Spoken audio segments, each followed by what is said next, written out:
अहमदु व नसल्ली अला रसूलिल करीम अम्मा बाद फ़अऊज़ु बिल्लाहि मिनश शैतानिर रजीम बिस्मिल्लाहिर रहमानिर रहीम।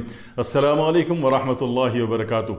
शुगर के ज़ख़म के या ज़ख़्म शुगर कह लीजिए, उसके एतबार से काफ़ी अहबाब बड़े परेशान रहते हैं। खाई मखामे के जी शुगर तो है बड़ी हाई चल रही है, HbA1c बहुत हाई जा रहा है। अगर खुदा न खास्ता कोई ज़ख़म हो गया, लग गया, किसी जहरीले कीड़े ने काट दिया, कोई चीज़ चुभ गई, कील चुभ गई, तो कांटा चुभ गया तो भाई हमारा क्या होगा? तो भाई साहब आपका कुछ नहीं होगा, आपका सिर्फ अच्छा होगा, बड़ा प्यारा सा होगा।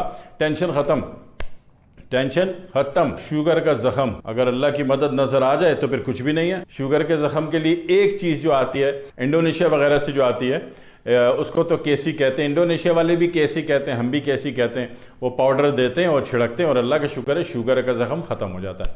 लेकिन एक दूसरा तरीका, अभी हर किसी की तो इंडोनेशिया में रेंज नहीं है ना, उसकी सोर्स नहीं काम कर रही, तो काम तो होना चाहिए ना। काम ये है कि अल्लाह ताला ने आग के पौधे बहुत बेदरीग बकसरत उगा रखे हैं।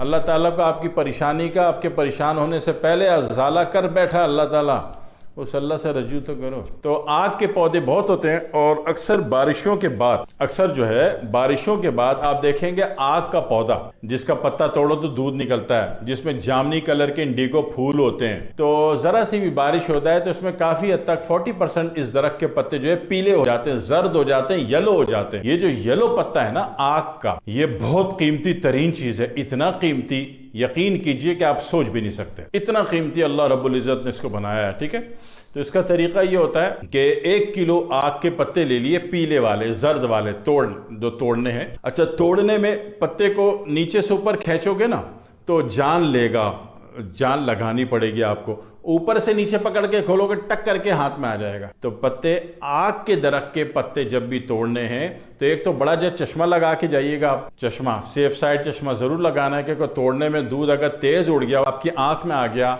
तो लेने के देने पड़ जाएंगे। आंख 100% बचानी है, चश्मा हर हाल में पहन के जाना है। तो इसके पीले पत्ते अंदाजन 30 पत्ते या 1 किलो कह लीजिए या 30 पत्ते कह लीजिए। इस पत्तों का केमिस्ट्री वेट ज्यादा होता है आग के पत्तों का, जो पीले रंग के होते हैं बारिश के बाद। तो ये 30 पत्ते तोड़ लीजिए। 30 पत्ते तोड़ के उसको बारीक क्रैश कर दें किसी चीज से, चश्मा लगा हुआ हो आखिर तक, चश्मा लगा के इसकी कटिंग या इसका क्रैश आपने करना है, एहतियात करनी है, जहर है। तो उसमें क्या करना है आपने कि वो 30 पत्ते बारीक क्रैश करके आपने उसको 1 किलो देसी घी में पका लें।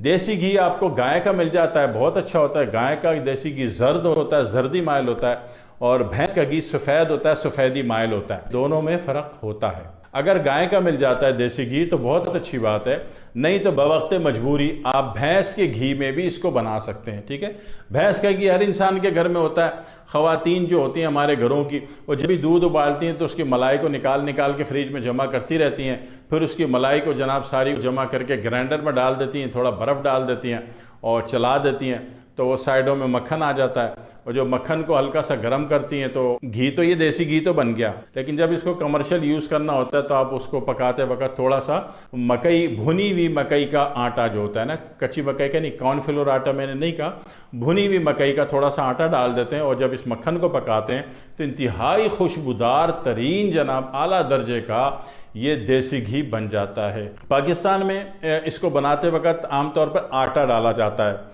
ताकि उससे एक सौंधी खुशबू उसमें प्रोड्यूस हो जाए। लेकिन बाहर मुल्कों में, जैसे रशिया की 100 के 100 रियासतों में देख लें आप, जाके वियतनाम में जाके देख लें, तो वहाँ पे जो है भुनी हुई मकई का आटा डाला जाता है। 1 किलो में 50 ग्राम भी डाल दिया बहुत है। तो आखिर में फिर उसको छान लेते हैं, आटा नीचे ही रह जाता है और घी साफ सुथरा आपके पास आ जाता है। उससे खुशबू बहुत अच्छी आ जाती है। ठीक है ना, घर में आपने ज़रा सा तड़का दिया तो सारी पड़ोसनों को पता चल जाता है कि आपके घर में कुछ अच्छा पका है, तो इस बहाने बेचारी आ जाती है, मिल मिलाप हो जाता है। तो खुशबू होनी चाहिए भाई, पता तो चले क्या पक रहा है आपके घर में। तो उस सूरत में जो है ये घी आपने बना लिया, और बना के जब ये पत्ते उसमें जल गए, आपके क्रैश किए हुए पत्ते उसमें जल गए, और तो उसको छान के रख लीजिए। भाई साहब, दुनिया का सबसे कीमती तरीन मरहम, ऑइंटमेंट आप बनाए बैठे हैं। कोई भी शुगर के जख्म वाला हो, पूरी दुनिया कहती है कि इसका इलाज नहीं है, लेकिन आपने इसका इलाज करना है से, और पेशेंट ठीक भी होना चाहिए इंशाल्लाह, और ठीक होता है और होगा। ठीक है, मैं अपने केसी पाउडर के चक्कर में नहीं फंसा रहा, वो इंडोनेशियन सोर्स है और आपको आसान नहीं पड़ेगा, आसान चीज़ बता रहा हूँ। तो ये जो आप मरहम थोड़ा सा दे दें किसी को भी शुगर के ज़ख़म वाले को, एक ही दिन में 4 दफ़ा लगवा दें, सुबह भी, फिर दोपहर भी, फिर शाम भी, फिर रात भी। यकीन कीजिए कि दूसरे दिन से बंदा हील होना शुरू हो जाएगा और उसके मामलात अच्छे होने शुरू हो जाएंगे और वह हैरत करेंगे लोग कि कमाल है हकीम साहब, क्या मरहम बनाया बैठो, शुगर का ज़ख़म भी ठीक होता है। मतलब पूरी दुनिया में तो आपका माइंड मेकअप बना दिया गया है कि शुगर का ज़ख़म ठीक नहीं होता है।